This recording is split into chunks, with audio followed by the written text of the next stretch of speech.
আয়নাঘর এক আতঙ্কের নাম। সাবেক সেনা কর্মকর্তাদের ওই টর্চার সেল থেকে মুক্ত হওয়ার পর উঠে আসছে দুঃসহ সব নির্যাতনের কথা।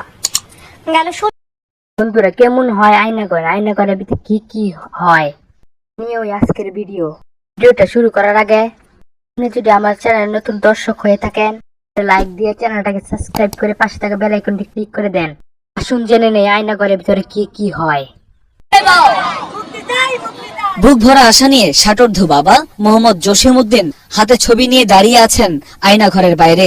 9 বছর আগে একমাত্র ছেলে মেহেদী হাসান মায়ের কাছ থেকে 200 টাকা নিয়ে বাসা থেকে সেই যে বের হয়েছিলেন, এরপর আর ফেরেননি ঘরে।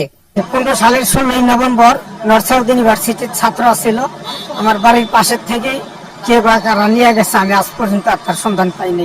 একজন লোক বাইরে। হাসিনার এমন কর্মকাণ্ডকে আপনি কিভাবে দেখছেন? কমেন্ট করে জানিয়ে দিন কমেন্ট বক্সে। গুম হওয়া স্বজনদের খোঁজে ডিজিএফআই এর প্রধান কার্যালয়ের সামনে দাঁড়িয়ে ঠুনকো আশা নিয়ে। 2টা বাজে রাতে সাদা পোশাকধারী গাড়ি নিয়ে অস্ত্র ঠেকায় বউ পোলাপান সবার সামনে দিকে আমার বাইকে ঘরের দরজা জানালা ভাঙে, তারা কেসিকেট ভাঙে আমার বাইকে নিয়ে আসে। ওনারা র্যাব দাবি করেছে, আইনের লোক দাবি করেছে। আমরা খোঁজার চেষ্টা করছি, দিন রাত্রি আমরা টঙ্গী থানায় গেছি, তখন ওসি কামাল থাকে আমাদেরকে জিটি নেওয়া হয়নি, বলছে আপনারা খোঁজ দেন পাবেন, খোঁজ দেন পাবেন, এটাই বলছে। আমরা র্যাবে খবর নিছি, মিন্টুটুর নিছি, গাজীপুরে নিছি, তারা বলে পাবেন, খোঁজ দেন আপনারা। এই পর্যন্ত 6 বছর। প্রিয় দর্শক, এই হচ্ছে সেই আয়নাঘর, যে আয়নাঘরে শত শত মানুষ গুম করে এখানে রাখা হতো এবং বছরের পর বছর তারা এই অন্ধকার গহীনে থেকেছে।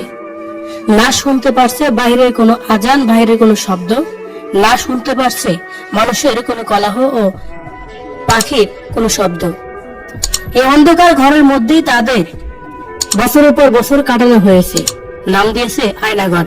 কিন্তু এই আয়নাঘরে কঠিন এক অন্ধকার, সবসময় অন্ধকারের মধ্যেই থাকতে হয়েছে তাদের। সত্যি এই আয়নাঘর থেকে যারা বেরিয়েছে তাদের বর্ণনাগুলো শুনলে যেন রীতিমতোই গায়ের লোম দাঁড়িয়ে যায়। কতটা কষ্টের মধ্যে দিন পার করতে হয়েছে তাদের।